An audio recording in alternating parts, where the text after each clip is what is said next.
The Brihad Aranyaka Upanishad, The Path to Immortality.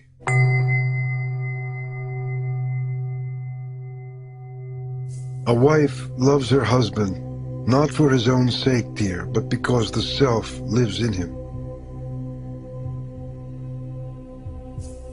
A husband loves his wife, not for her own sake, dear, but because the self lives in her. Children are loved not for their own sake, but because the self lives in them. The universe is loved not for its own sake, but because the self lives in it. The gods are loved not for their own sake, but because the self lives in them. Creatures are loved not for their own sake, but because the self lives in them.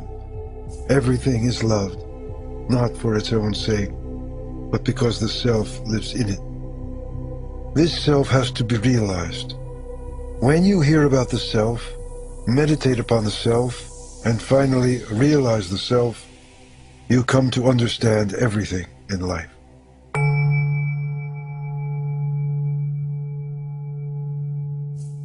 The universe confuses those who regard it as separate from the self. Gods and creatures confuse those who regard them as separate from the self. Everything confuses those who regard things as separate from the self. Brahmins, Kshatriyas, creatures, the universe, the gods, everything. These are the self. As there can be no water without the sea, no touch without the skin, no smell without the nose, no taste without the tongue, no form without the eye, no sound without the ear, no thought without the mind, no wisdom without the heart, no work without hands, no walking without feet, no scriptures without the word, so there can be nothing without the self.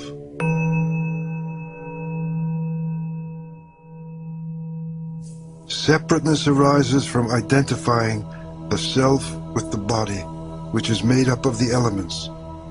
When this physical identification dissolves, there can be no more separate self. This is what I want to tell you, beloved.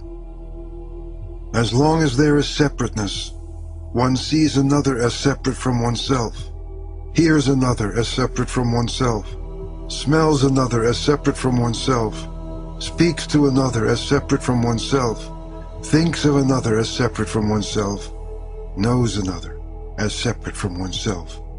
The self, pure awareness, shines as the light within the heart surrounded by the senses. Only seeming to think, seeming to move, the self neither sleeps, nor wakes, nor dreams. When the self takes on a body, he seems to assume the body's frailties and limitations. But when he sheds the body at the time of death, the self leaves all these behind.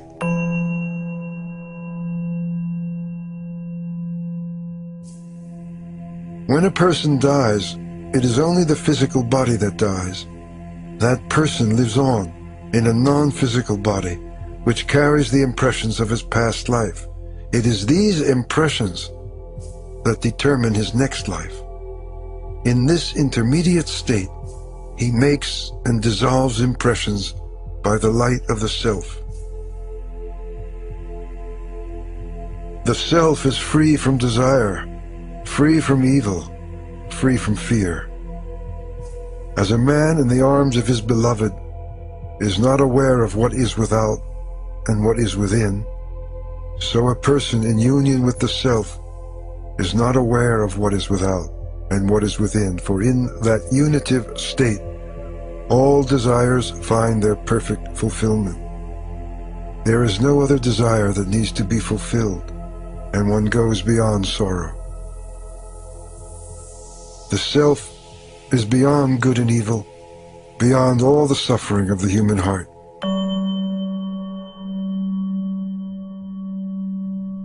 When the body grows weak through old age or illness, the self separates himself as a mango or fig or banyan fruit frees itself from the stalk and returns the way he came to begin another life.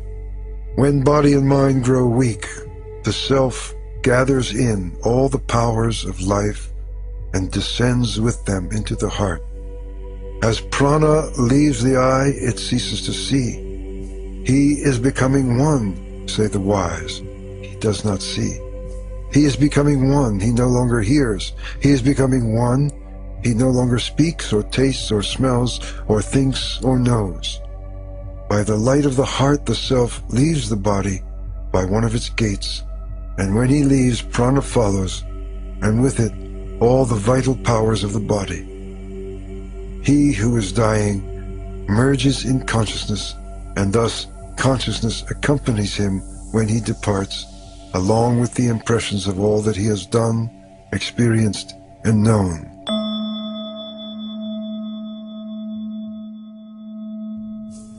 The self is indeed a Brahman, but through ignorance people identify it with intellect, mind, senses, passions, and the elements of earth, water, air, space, and fire.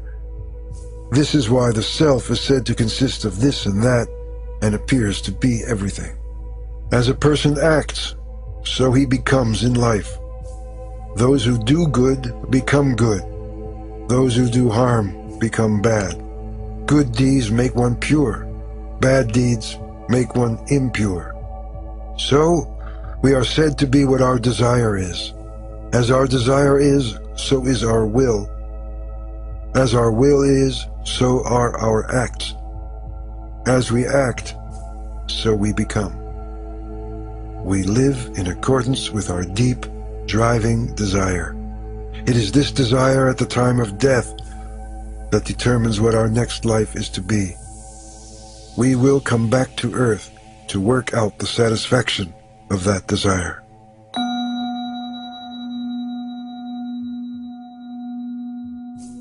But not those who are free from desire. They are free because all their desires have found fulfillment in the self.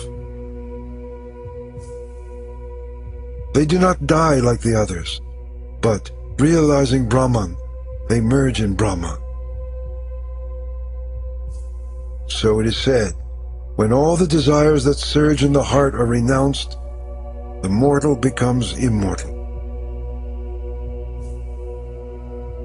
When all the knots that strangle the heart are loosened, the mortal becomes immortal.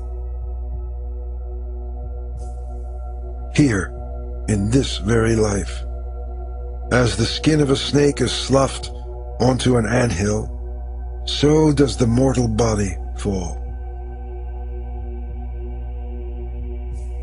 But the self, freed from the body, merges in Brahman, infinite life, eternal light.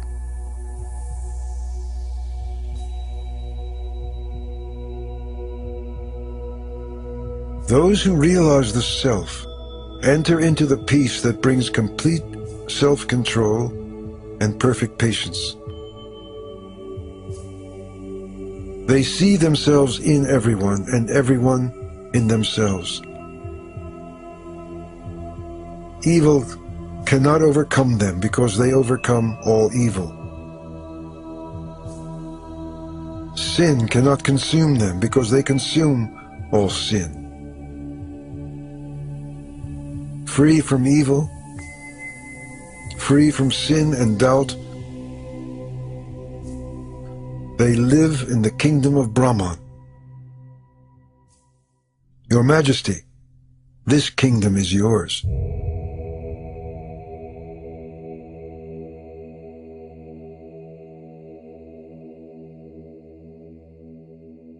Om stands for the Supreme Reality. It is a symbol for what was, what is, and what shall be. Om represents also what lies beyond past, present, and future. Brahman is all, and the self is Brahman.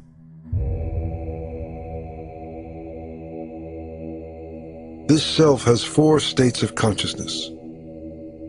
The first is called Vaishvanara, in which one lives with all the senses turned outward, aware only of the external world. Taijasa is the name of the second, the dreaming state in which, with the senses turned inward, one enacts the impressions of past deeds and present desires. The third state is called Pratnya, of deep sleep, in which one neither dreams nor desires. There is no mind in Pratnya. There is no separateness, but the sleeper is not conscious of this. Let him become conscious in Pratnya, and it will open the door to the state of abiding joy. Pratnya, all-powerful and all-knowing, dwells in the hearts of all as the ruler. Pratnya is the source and end of all. The fourth is the superconscious state called Turiya, neither inward nor outward, beyond the senses and the intellect, in which there is none other than the Lord. He is the supreme goal of life. He is infinite peace and love. Realize Him. Turiya is represented by Om,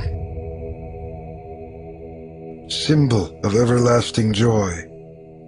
Those who know Om as the Self become the Self. Truly, they become the Self.